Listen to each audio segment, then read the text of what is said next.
Primeiro, eu acho que tem um aspecto muito forte aqui no trabalho, porque eu acho que é a primeira vez que em livro aparecem essas pinturas com ligações, né, com as chapas de metal entre uma tela, entre um monocromo e outro, né, e criando as relações entre essas passagens de monocromo com o que, por exemplo, no texto do Felipe Scovino, ele vai interpretar como fresta, né?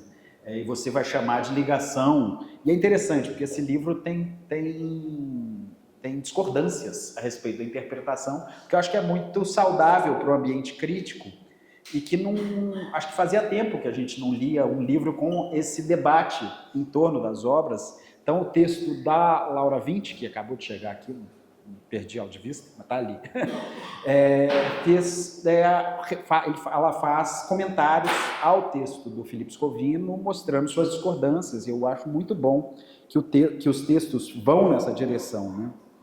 Mas sendo a primeira vez que eles aparecem, né, e eles sendo uma produção que você está muito dedicado a ela, né, a essas pinturas e aos papéis, alguns dos papéis com essas dobraduras, né, que aparecem mais recentemente, esse trabalho especificamente das pinturas com ligação, elas parecem ter um elemento sintético na produção do Sérgio Sister, mais recente, porque ela parece aproximar os trabalhos mais objetuais, né, com mais cara de objeto, né, como as caixas, os pontaletes e as ripas, com o que você fazia nas pinturas mais monocromáticas ou pinturas de justaposição de tela ou bicromias, né, que você fazia nas telas, que era juntar essa cor mais compacta no espaço com uma certa indeterminação da superfície. E eu acho que isso aparece numa forma de pensar a unidade mesmo no trabalho, que eu quero até saber de você, se você olha, ao fazer essas pinturas e esses papéis mais recentes, com alguma... faz você olhar o seu trabalho retrospectivamente de um jeito diferente. Queria saber se isso fez olhar o trabalho de um jeito diferente, pensar mesmo o trabalho de um jeito diferente, porque os textos que estão no livro, eles fazem muito olhar desde essa produção, né? Fazer muito olhar como tendo esse ponto como um ponto focal do resto da produção, e eu acho que seria legal saber de você se ele tem feito você pensar ele de uma forma ou outra, porque, bem, aí tem uma questão que eu acho que é mais comum do trabalho todo, que é você pensar o trabalho um pouco como essa superfície animada de pinceladas, que parece não cobrir completamente a superfície e revelar algo que não está coberto, e lidar ao mesmo tempo com uma questão que eu acho que é muito própria da pintura, dos artistas que você tem mais interlocução, que eu acho que é esse modo de fazer o ritmo da tela a partir do preenchimento dela, a partir de pinceladas, mas tem essa noção de algo até que o Felipe Scovino vai chamar, aqui tem um nome que ele dá que é muito bom no texto, que é... Opa!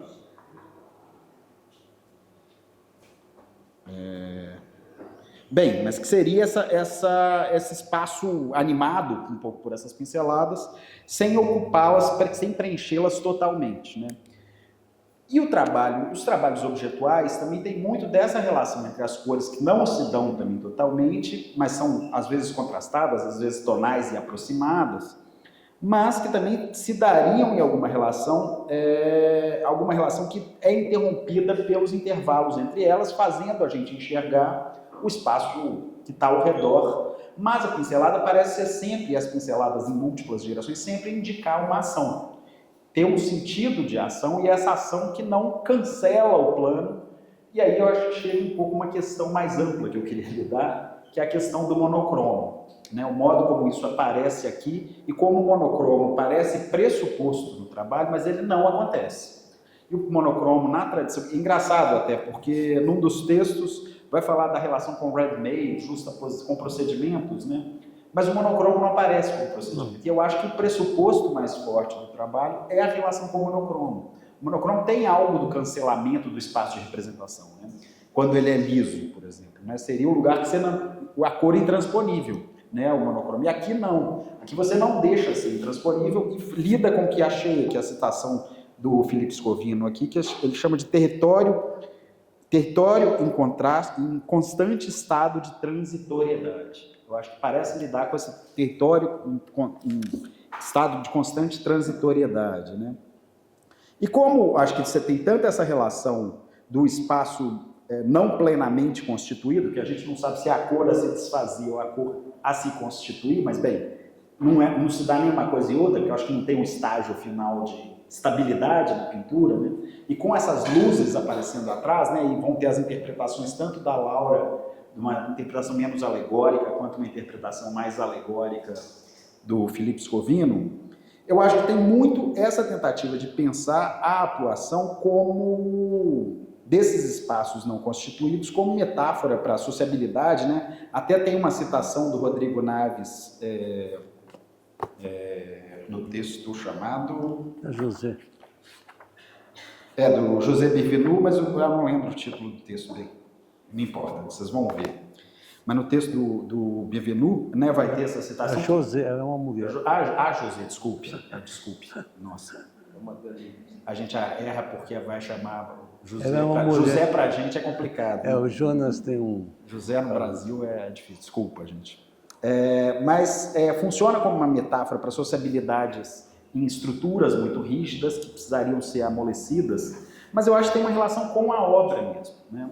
Acho que tem uma relação com o sentido de arte aqui, uma metáfora não do que o Brasil foi ou não deveria ser, dessa não constituição, nem essa relação da sociabilidade, mas acho que dá para pensar também um pouco por essa tinta multidirecional, por uma obra que, se fosse monocroma, ela teria uma relação com o espaço muito direta, quase de objeto direto no espaço. Você procura um esforço de singularização nessa polifonia de direções que a pincelada insinua, né? Esse sentido que vai se insinuar, e uma relação, então, que eu acho que teria um pouco um ritmo mais intenso, né? Aí eu queria saber de você, se você pensa no monocromo, primeiro como questão, e aí tem uma questão, acho que é também mais importante, que seria a relação com os papéis. Os papéis entram aqui de um jeito muito forte no trabalho, né? Eu acho que você sempre fez uma coisa junto com a outra, o trabalho de tela e o trabalho de papel, acho que muito reunidos um com o outro, e como você acha que esses raciocínios vão alimentando um ao outro. Eu acho que ambos lidam com essa superfície quebradiça, essa superfície desfeita, inclusive na relação com as dobraduras, né? As dobraduras que entram mais recentemente, né?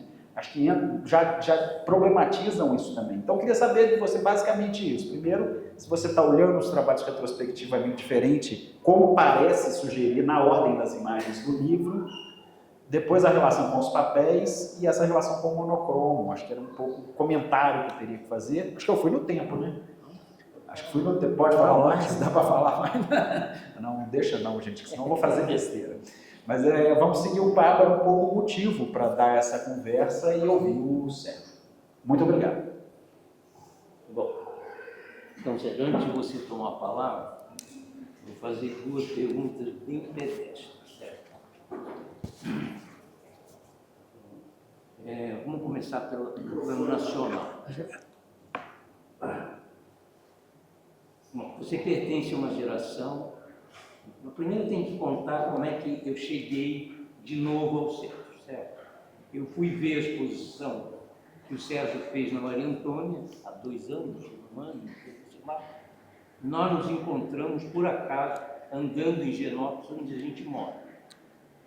E aí eu reagi à exposição, que eu achei fortíssima, incrível. Que é a exposição de desenhos que eu fiz na cadeia. Exatamente, durante o período militar. Mas eu não queria, é uma coisa mais geral. Não, é só para lembrar da imagem do... Só localizando como é que eu te relocalizei. E a outra relocalização é que eu sou amigo da Vilma Areias, que é uma escritora, a mãe da Fernanda, e na casa da Vilma existe uma tela na parede central, que é um apartamento na Avenida Angélica, dele, mais ou menos desse período, eu não sei dizer que ano, que é uma tela absolutamente sensacional. Começo de 80. Começo de 80. Eu sempre adorava essa tela. Então, quando eu ouvi, Eu disse, olha, nós estamos querendo reprogramar os artistas da USP. Você estudou na USP? Aí ele falou para mim, vou te contar uma coisa. Eu só fui até o 3º ano. Não tem o menor problema. Não, eu fiz a eu fiz pós-graduação. Não, mas e a graduação? Também? Fiz a graduação e nós fomos colegas nos cursos de pós-graduação. Mas, bom, está perfeito. Mas a pergunta não é nesse sentido. A pergunta é o seguinte. A partir dessa visão que eu tive dessa exposição dos trabalhos da prisão, certo? Eu fiquei pensando assim, como é que você enxerga o seu trabalho? A sua geração tem grupos muito importantes de artistas com orientações estéticas muito distintas. Eu não estou querendo fazer juízo de nenhuma delas. Tem o grupo da Casa 7, a Leda, o Sérgio Romagnolo, lá ligado ao negócio da FAAP. Você tem muita gente, muitos grupos. Não são exatamente todos da sua idade, mas todos os artistas numa situação de história da arte local, eles se posicionam em relação às tradições, certo? Então, eu não é um convite para você falar de influência.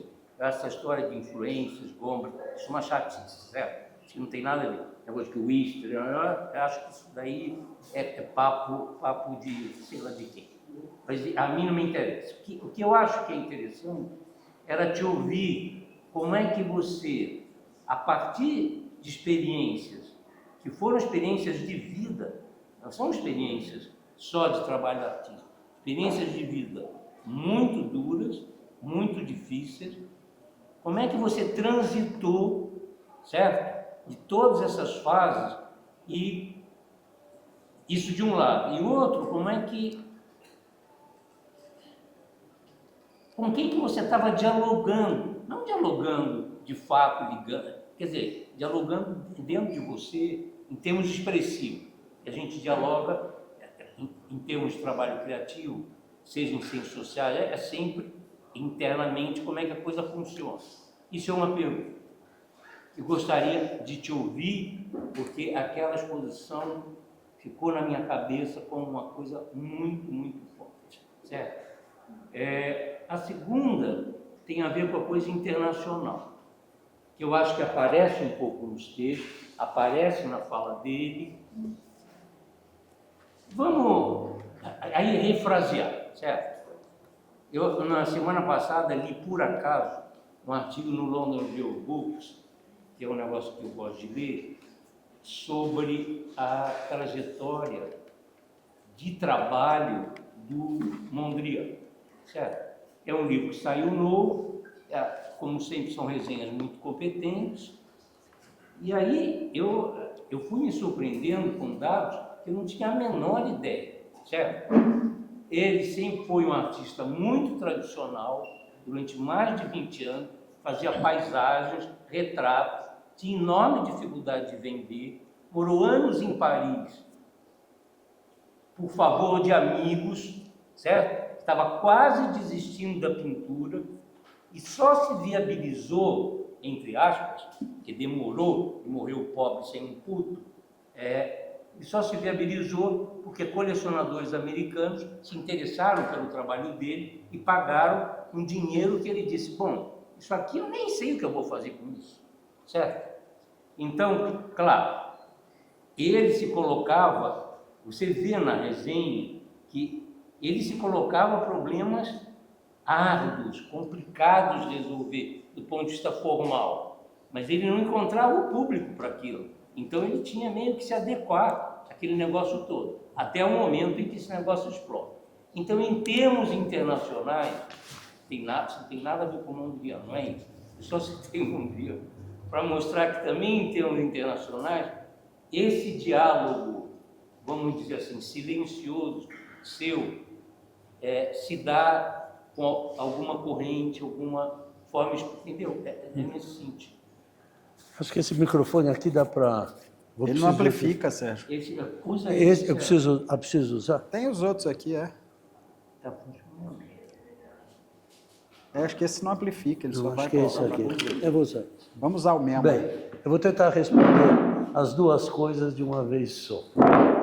Bem, eu, eu tenho uma fase da minha vida, primeira, que é da minha formação, que é uma formação...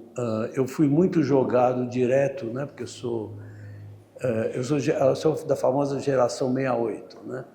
E eu fui na década de 60, eu fui atirado logo direto assim para apareceu a pop art aqui que nós vimos graças às bienais e tal, e os poucos livros que a gente tinha, fui muito direto na minha formação para isso, que era muito conveniente, inclusive, era muito conveniente por causa da situação política do Brasil, que nós tivemos um uso da pop bem político, diretamente político aqui, né? Claro que alguns artistas com uma qualidade excepcional, que é o caso de um dos artistas que eu mais admiro, que é o Antônio Dias, que, aliás, eu perguntava se era para tirar o quadro dele dali, que deu o quadro dele, eu falei, de jeito nenhum, deixa aqui, porque é um dos meus artistas prediletos. Então, foi da pop, e eu fiz vários trabalhos na minha pintura muito ligada à pop, que era figurativa, mas já tinha muitos elementos assim, da época que intuitivamente eu fiz, que já tinha muito o plano, né, assim, nesses trabalhos, que não tinha perspectivas, né, eram bem chapadas, assim, as pinturas bem chapadas. Então eu já tinha, assim, intuitivamente, já tinha muito isso, assim, depois esse meu trabalho, eu até cheguei a expor esse trabalho, a gente expunha assim, aprendia, como se dizia, a gente ia expondo e aprendendo e expondo, entende? A gente já ia se jogando. E aí foi interrompido esse trabalho quando eu fui preso. Eu fiquei 19 meses preso. Um mês depois, quando eu fui transferido para o Tiradentes, eu tinha a chance, de melhorar, e a minha namorada, então, que se tornou minha mulher, a Bela, mandou muitos materiais, assim, caderninhos e tal, e eu trabalhei durante 1 ano e meio, eu fiz as pinturas da cadeia do Presídio de Tiradentes, que eram pinturas muito vivas, que parecia, assim, uma reação, era uma pessoal, assim, são trabalhos muito vivos, uma pintura muito viva, que parecia que eu estava enfim, de uma alegria incrível, apesar dos temas, sendo todos os temas da tortura, da cadeia, enfim. Então tinha o contexto dos trabalhos da cadeia era um contexto muito particular dos desenhos, dos papéis, porque era uma relação muito com a cadeia, com a prisão, que eu precisava sobreviver mentalmente ali. Quando eu saí da cadeia, eu fiquei bastante perdido em relação ao meu trabalho. Quer dizer, eu não sabia o que fazer, também eu tinha que voltar a trabalhar como jornalista para ganhar, enfim, minha vida, enfim, as coisas eram meio confusas, e eu comecei a refazer uns trabalhos figurativos, tal, e um dos quais é esse da década de 80, que chegou na década de 80, que você viu que era um trabalho muito figurativo.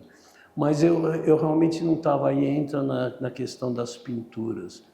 Aí eu posso começar a responder o seu trabalho. Enfim, as pinturas que eu fazia figurativas tal, realmente não me agradavam. E eu comecei a cobrir essas pinturas de preto, que eu chamava de fazer uma espécie de apagamento da pintura. E claro que você pinta com o quadro todo de preto, ele é monocromático. Mas, como você bem, o Thiaguinho percebe bem, eles não eram monocromático, eram todos pretos, etc., mas eles já estavam me chamando a atenção para outras coisas. Por exemplo, o preto começava a acrescentar pigmentos sobre esse preto. E pigmentos muito metálicos e outras cores tal sobre eles, de forma que tinha uma reflexão para obter uma reflexão do mundo externo sobre esse trabalho. Então esses trabalhos tinham uma luminosidade interna, apesar de ser pretos, tinha uma luminosidade interna, inclusive com mistura com outra pigmentação, e ao mesmo tempo tinha uma reflexão externa da luz que incidia sobre esses trabalhos e que produzia uma outra, digamos, realidade nessa pintura. Então esses monocromáticos começaram já meio, eles não eram planos, eles não tinha, você também tem razão, não tinha uma planaridade assim da pintura como a pintura americana, contemporânea americana. A La Reyner, né, por exemplo. Não tinha. Então ela tinha essa coisa, esses resquícios, eles nunca se completavam mesmo, tinha uma instabilidade. E eu acho que isso meio eu acho que até hoje essa coisa acontece no meu trabalho. Então, sempre no meu trabalho tinha algo sobre a superfície de fazer que a superfície fosse ativada, que a superfície se mexesse, que ela produzisse alguma instabilidade, produzisse outras coisas para o olhar, que não fosse apenas aquele preto, que depois eu fui introduzindo cores também, nesses monocromáticos. Então, isso você tem razão, que esses monocromáticos nunca se completavam eram corpos e corpos que tentavam dialogar com o espaço externo através de uma luminosidade. Eu preciso dizer que nesse período, duas pessoas foram muito importantes para eu, porque eu nem sempre, eu trabalho muito intuitivamente, né? Eu li, estudei, fiquei mais esperto depois que eu saí da cadeia, com coisa de arte, que eu tive contato com pessoas ilustradas na cadeia que me ajudaram muito a entender muitas coisas, como o Sérgio Fel, que é um cara muito culto, mas tem duas pessoas que me ajudaram muito a entender, dois críticos que eu tive sorte de me aproximar, que era o Rodrigo Naves e o Alberto Tassinari, que me ajudaram muito a entender meu trabalho também. Então, foi muito produtivo a relação. Depois o Lourenço Mami, que veio aqui, a Sônia Saunstein também, que eu tive muita sorte de ter essas pessoas junto a mim. Depois o Aguinaldo Faria também. E é o seguinte, depois desse trabalho, eu preciso contar a história, é o seguinte, eu sou mais ou menos, não sei se foi o Lourenço ou o Rodrigo que dizem, que nós aqui no Brasil, como a gente tem uma tradição, até recentemente, uma tradição muito fraca de pintura, apesar de ter grandes pintores no Brasil e tal, a gente parece que está sempre começando do começo. Então, todo artista começa sendo um artista figurativo, que vai tal, e vai chegando onde está. E o Lourenço observou em uma das minhas últimas exposições, falou assim, Sérgio, por que você não coloca só os últimos trabalhos? Você sempre coloca as coisas que estão anteriores, como se eu mesmo precisasse olhar o meu percurso sempre, assim como estava acontecendo. E se vocês olharem aqui, tem que ter até um pouco isso também. Bem, eu vou agora responder essa pergunta. Eu vou direto para essas ligações. Isso. Essas ligações, elas têm essas últimas pinturas que eu fiz a maioria durante a pandemia. Eu comecei a fazer, desculpem, eu devia ter mandado todo mundo desligar. Eu mesmo me desliguei, meu sobrinho.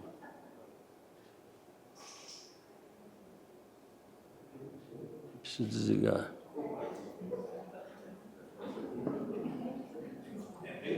Pô, agora que estava na ligação... Desculpe, eu devia ter falado para todo mundo, eu mesmo... Ainda bem que fui eu, né? Mas, eu quero dizer que essas pinturas aí que eu fiz durante a pandemia, eu fiz esses conjuntos todos, cada telinha dessas foi pintada de forma separada e independente. A minha ideia era justamente pintar de forma diferente, cada um tinha um procedimento diferente de pintura e em vez de colocar, de justapor as telas, deixar um pequeno espaço da parede, eu resolvi fazer uma intervenção de pintura nelas. Então essa ligação é uma pintura, eu fiz. Essa é uma certa discordância com o Felipe Scovino, que nós conversamos, e eu realmente gosto, eu detesto, quando meus assistentes sabem disso, que sempre fala, termino de fazer um trabalho e falo assim, que lindo, que bom, que tal, eu falo assim, deixa de ser puxa-saco. Eu quero saber, eu quero discutir o trabalho, porque eu não me satisfaço com isso, realmente não me satisfaço. E achei muito bom o Scovino ter feito um texto, aliás, não em tudo, mas dessa parte especificamente, ele foi para outro lado e eu gostei muito que ele tenha ido, porque em arte, essa arte contemporânea, a gente sempre cria um discurso ao lado dela, porque você, o quadro, o trabalho é um trabalho em si, ele tem que falar por si próprio. Então você cria um discurso lateral para poder meio... Legitimar, né? Legitimar também, e aproximar do trabalho. Então o negócio é o seguinte, essas ligações são ligações que fazem que coisas distintas possam conviver. Tem um arranjo, evidentemente, que é um arranjo, digamos, estético, que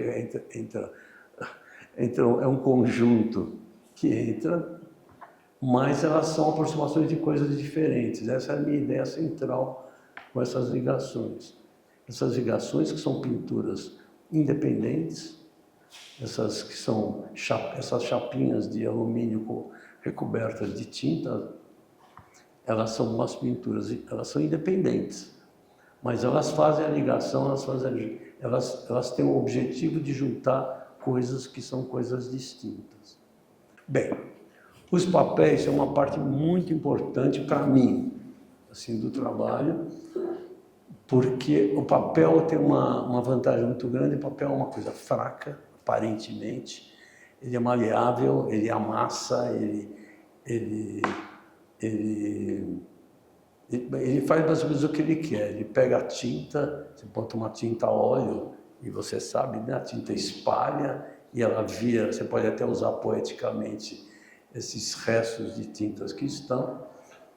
Mas aí eu tive muita sorte, assim, porque já na década de 80, uma amiga minha, a Janete Mussati, ela me deu de presente um monte de papel coso, que é um papel parecido. O papel coso é que popularmente se diz que é papel de arroz, mas não é. A fibra mesmo, uma fibra japonesa, um vegetal que é coso. Eu tive sorte, ela me deu assim, eu comecei a usar também esse papel. E aí comecei a usar também esse papel, não papel, algumas vezes sim, mas a maioria das vezes não como papel inerte, assim, uma superfície sobre a qual eu atuava, mas o papel que tivesse uma presença física. E isso foi ganhando na história da minha... Eu dobro o papel, e quando você dobra o papel, você já criou uma interferência, você dá um outro sentido para o papel, para a superfície dele começa a ser uma superfície atuante, não é um papel plano sobre o qual você desenha, mas um papel que começa a ter ele mesmo, a presença física dele passa a atuar como poeticamente, digamos assim. E isso continua a vida toda. Mais recentemente, eu comecei a acentuar as dobraduras e eu tenho uma influência japonesa, agora mais recente, da minha namorada. Eu comecei a usar uns origamis assim também com presença no trabalho. Mas, enfim, acho que respondi isso. Muito bem. Eu já estou aqui há mais de, sei lá quantos minutos falando. Não, você está falando, tá ótimo. Então, da plateia, perguntas. Mauro, pode começar com você. Não, só o microfone. Bom, para o resto da plateia, vou dizer que eu completamente leigo no telegrafo, mas ao livro do Sérgio, no livro de. Cheguei em São Paulo em 69. É outro sociólogo, viu? Aliás, antropólogo. Cientista social, né? É, cientista social. Cientista social. Hernán Pox, né? É um flagelo, na verdade. Sérgio vai levantar, e essa evolução surpreendente dele tem acompanhado, às vezes de longe, às vezes mais de perto. Agora, é sério assim, do ponto de vista de uma pessoa ignorante, totalmente, estética, queria dizer, mas você, não sei se eu pergunto, são observações. Primeiro, eu sou antropólogo, então, primeiro, é uma coisa que tem em comum com muitas especulações antropológicas, baseadas em mitos indígenas, é uma espécie de uma dialética, uma reflexão que os quadros, por exemplo, me dão sobre a relação entre o que é contínuo e o que é discreto, quer dizer, o que é separado, é aquilo que está, assim, desafiando a capacidade de discriminar a intensidade, por exemplo, ali. Não é a mesma coisa, mas se aproxima de uma situação em que dois planos são distintos e aquele que começa a emergir uma diferença. É um tema central da minha obra, a reflexão sobre os mitos. Uma espécie de mitos como uma luta para eliminar a continuidade, para introduzir o descontínuo, uma marca aqui. Aí isso leva também para uma evocação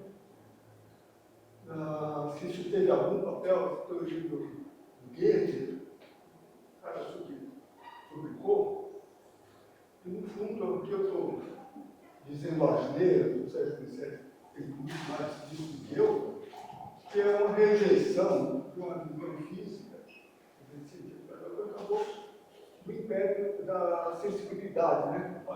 Que é outro tema, que é o da percepção. Bom, é isso, é coisa que me deu na cabeça, e finalmente é uma coisa que pela geologia chamamos de evolução convergente, evolução paralela, mas acontece em todos os campos, eu acho, do pensamento humano, que é caminhos muito diferentes, convergindo de alguma maneira. E o que eu tenho em mente agora, por exemplo, é a pintura desse Rothko, americano, que o que você falou, eu mesmo que acompanhei, você fez um caminho diferente, né? Mas que alguma coisa em comum no resultado é isso. Só uma pessoa para ficar calado enquanto a nossa velha. Mas eu te agradeço. É uma honra o comentário do Mauro.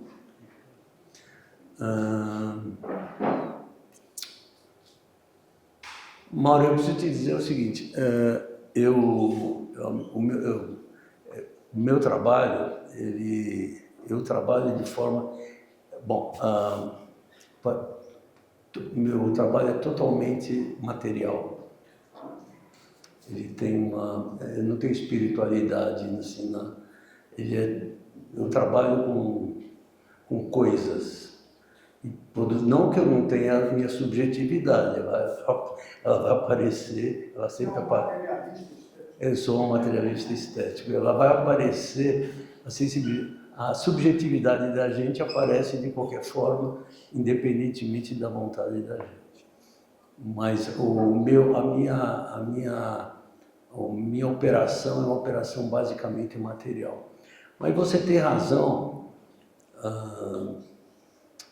nessa... e eu tenho desde os anos 90 basicamente, eu comecei a pensar muito na operação de um artista que eu admiro muito, que é o Albers, que é um artista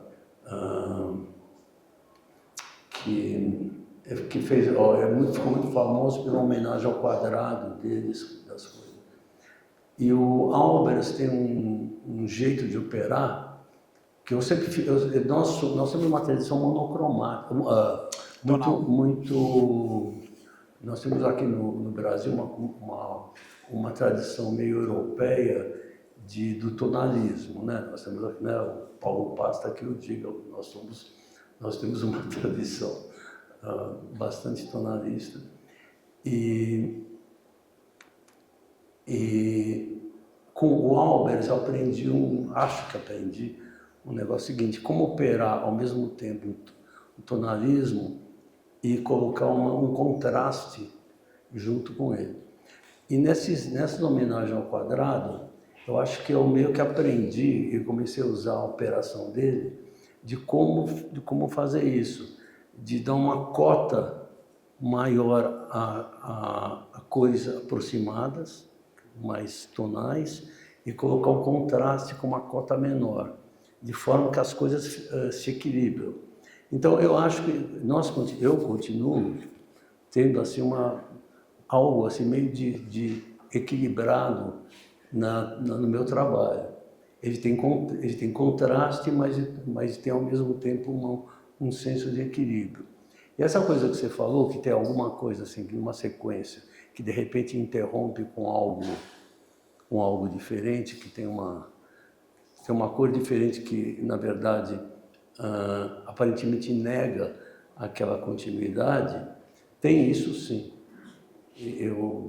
Isso eu faço, mas eu faço isso de tal forma que a cota, que essa diferença ela seja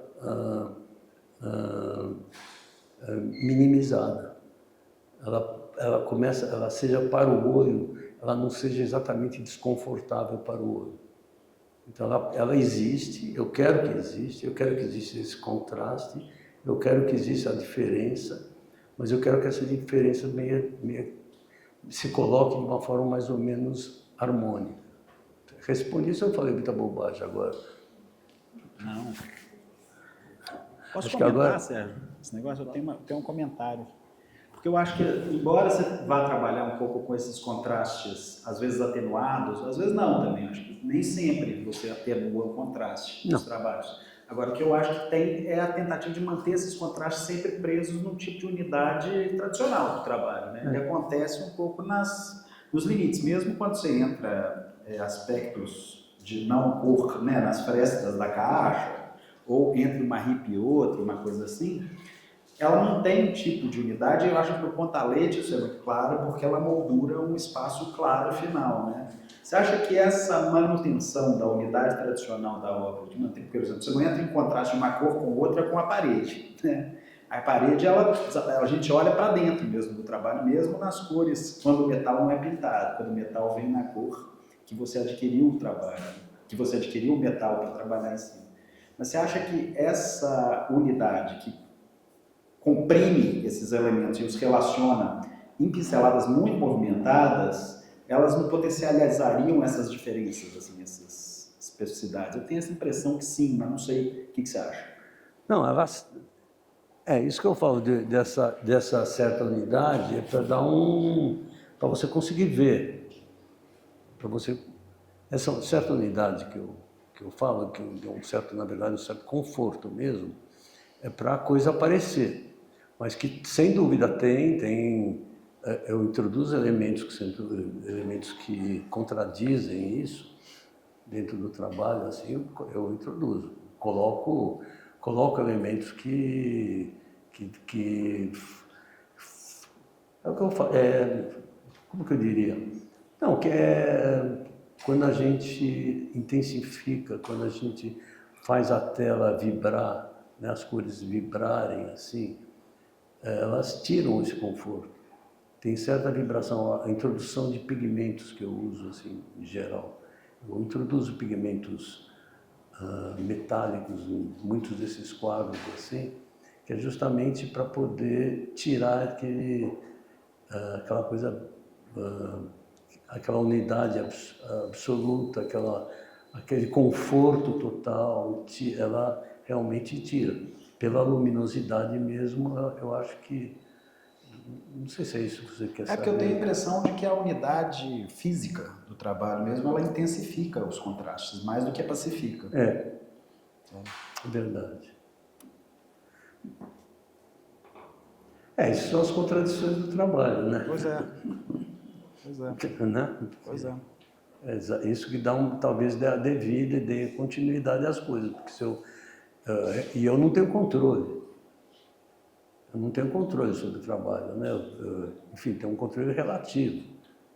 E isso talvez dê continuidade, dê coisas, enriquece talvez as possibilidades, aumenta as possibilidades de você olhar um trabalho, né? Ele não termina onde eu quero, onde eu posso. Ele termina na verdade, onde cada espectador consegue olhar. Bom, o Sérgio não tem que assinar os livros. Isso. Né? Mas teríamos tempo para mais perguntas, não muitas. E ok.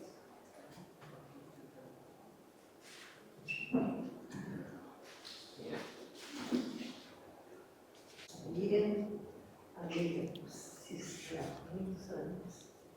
E a minha pergunta é de jornalista. Houve algum momento em que você interrompeu a arte, ou ela sempre esteve presente, porque você trabalhava muito como jornalista?